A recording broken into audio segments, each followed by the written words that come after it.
I'm Frank Vaughn. It's September 16th, 2025, and today I have some insight into how fake everything is right here in Canada. On screen, you will see what was reported on yesterday, the press conference that the Prime Minister held in his riding of Nepean, which is basically Ottawa, announcing that the federal government's going to be building these factory homes and putting them on federal land.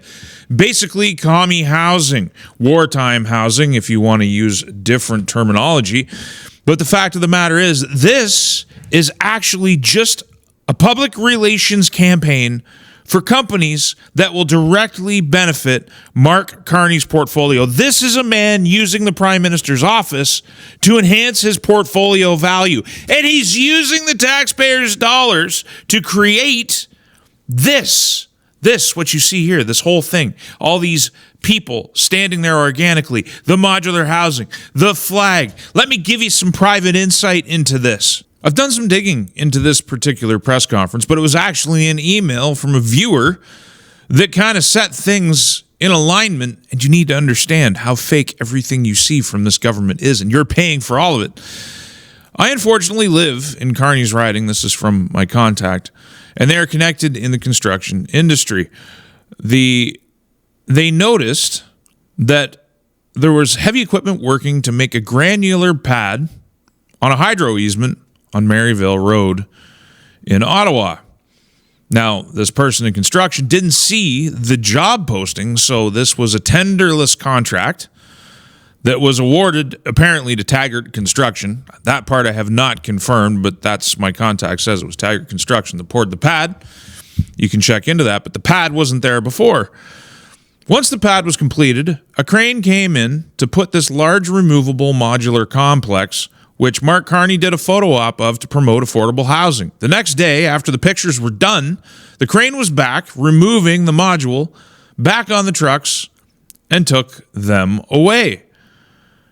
But nobody seems to be talking about the crazy amount of money and planning that would be required. So, at the very least, we have the federal government, apparently for a photo op for Mark Carney, or some other interested party, maybe Brookfield, maybe G-Fans, maybe the connected companies with them, that got a tenderless contract potentially from the federal government to pour that pad, to bring in a crane, to hike the Canadian flag, to put up the signs, to put up the modular home, and the whole thing was Hollywood-style cinematography. You see it on screen. This is the inside baseball. This is what it looks like. And you have to ask yourself, how often are they doing this with your money? This is a man parachuted into this country, riding roughshod over 250,000 votes that were disenfranchised in the Liberal leadership race, a contest that was fixed by every possible measure that you can imagine. Statistically completely improbable, Mark Carney parachuted in from outside of this country, becomes Prime Minister. I do believe he was elected. I think most of the Liberal base, their minds are mush. Most of these people are the TV generation. These are the self-entitled baby boomers who just don't know how to evolve and don't want to evolve, and this isn't all baby boomers. This is a significant segment of that population, which comprises the Liberal base. They're not modern. They don't have their heads in the real world. Their view is very selfish and very narcissistic, and it can actually be summed up in one comment below.